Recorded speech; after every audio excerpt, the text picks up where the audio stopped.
नैब का तरमीमी ऑर्डिनेंस 2023 जारी। मुलजिम को 14 के बजाय 30 दिन रिमांड पर रखा जाएगा। कौमी एहतसाब ब्यूरो यानी नैब ऑर्डिनेंस में बुनियादी तरामीम एक ऑर्डिनेंस के जरिए कर दी गई हैं। इसकी मंजूरी कायम मकाम सदर सादिक संजरानी ने दी, जिसके बाद ये ऑर्डिनेंस जारी हुआ। जराये के मुताबिक चेयरमैन नैब तफ्तीश में अदम ताउन पर मुलजमान के वारंट गिरफ्तारी जारी कर सकेंगे। जराये वजारत कानून और इंसाफ के मुताबिक विफाकी काबीना ने तरामीम की मंजूरी दे दी और कायम मकाम सदर सादिक संजरानी की जानिब से तरामीम से मुतल्लिक सदारती ऑर्डिनेंस पर दस्तखत किए गए, जिसके मुताबिक नैब कवानीन के तहत गिरफ्तार मुलजिम को 14 के बजाय 30 दिन तक जिस्मानी रिमांड पर रखा जा सकेगा।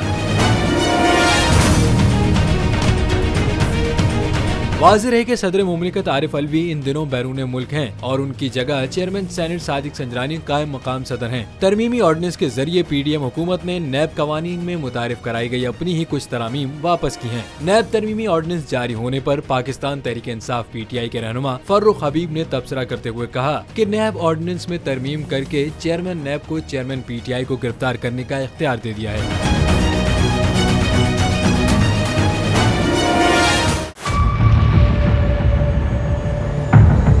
बड़ी ईद की खुशियों में बोल ने दिया अपने अवाम का साथ। अवामी शिकायत पर बोल ने उठाई आवाज।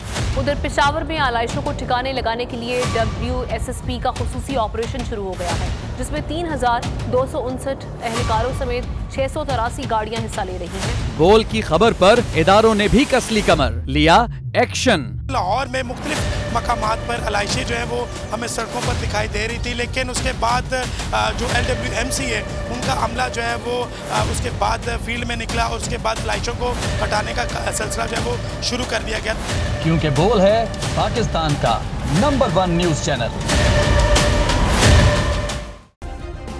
सब्सक्राइब करें और बेल दबाएं ताकि कोई खबर रह न जाए।